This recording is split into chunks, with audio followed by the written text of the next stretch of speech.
guys, welcome back to my channel. My name is Cheryl, and today I'm here to bring you the A Little Less Lonely book tag. Now, I'm not sure who originally created this, but I'll have that link down below, and I was tagged by Victoria over at Books and Things. I will have her channel link down below as well. You should check it out if you haven't. She has some great recommendations, especially if you're into historical romances.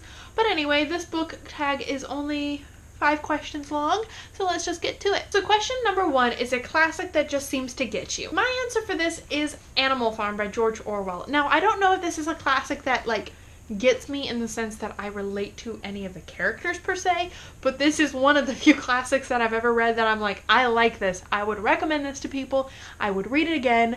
So I would say in a sense that this book gets me because I like it. And I don't like very many classics. So question number 2 is a book that surprised you with how much it affected you. So the book I've chosen for this is The Rose and the Dagger by Renee Ahdieh. I was so surprised that I became so attached to these characters.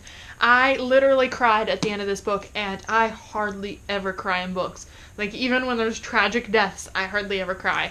I don't know if it was the emotional state I was in during this reading, if it was this book itself, but there was just something about this book that just affected me in a way that I wasn't expecting.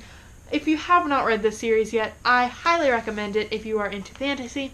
It is fantastic. The question number 3 is a book that you read at just the right time. So in thinking up the answers to these questions, I realized that there really could only be one answer to this question in particular, and that is Twilight by Stephenie Meyer. I definitely read this at the right time in my life, because if I had read this at any other point in my life, I would have hated it. And I know that because as I'm rereading the series now, I'm hating it, so I definitely read this at the right point in my life. It also kind of vaulted me back into reading, especially YA. It opened that up as a genre to me, and so I am very grateful that I read this when I did, and I would definitely say that I read this at the right point in my life. So question number 4 is a book that inspires you. So the book that inspires me is Revenge of the Witch by Joseph Delaney. This is a bind-up of the first 2 books in his Last Apprentice series with the really weird movie tie-in cover. Apparently this movie's shit. Wouldn't recommend it. I haven't seen it, but my fiance has and said it was just terrible. Put a dragon in the movie. There is not a dragon anywhere in the series. Anyway, I digress. What inspires me about this book is the main character, Tom Ward. If you've heard me talk about the series before, you'll know how much I adore it and how much I adore Tom as a character. The reason he inspires me is because he really faces his problems head on, and that is kind of an issue I have in life. I don't do well with confrontation, whether it's with a personal issue, like something that I'm dealing with internally, if it's a conflict with someone else. I'm not the best at confronting someone and being like, hey, bitch, what you doing? I'm not good about that, even to myself. So I really appreciate Tom's ability to kind of confront any issue and any problem he has head on, whether it is with himself, whether it is with an external person, an external force, like a witch, or whether it is with someone else, like one of the other characters. I just really appreciate that. And as I've been reading this series, it has inspired me more to be like Tom in the sense of being able to confront my issues. So that is why this book inspires me. Other than that, this was a fairly depressing world, and the world is not inspiring. But yes, I really enjoy Tom as a character. So question number 5 is a book that calms you, and this really could be no other book.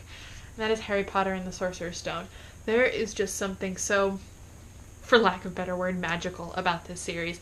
No matter what reading mood I'm in, no matter what mental state I'm in, I can read this series and just be warped away, and it is so relaxing. Even if I'm reading the later books and shit is happening, they're not very happy books, there's still something just calming and nostalgic about this series that I really love. I am currently in the middle of Goblet of Fire. Oh, he got water. He got water on my book. You got water on my book. Anyway, I'm in the middle of Goblet of Fire, like I said, and even though Goblet of Fire, a lot of crazy shit happens and it's not good shit, it is still, there's just something so wonderful about being back in that world with those characters that it really does calm me, and I really I enjoy it. If you haven't read the series before, I know a lot of people are intimidated if they didn't read it when they were young to pick it up and get into it. I say just ignore that feeling because it is worth it. So anyway, that is the A Little Less Lonely book tag. I'm going to tag 2 channels, Birdie Reads and Brews and Reviews. Both the links to those channels will be down below. Both channels are awesome if you haven't checked them out before. As always, thank you for watching, and don't forget to like, share, and subscribe, and I'll see you guys in my next video. Bye!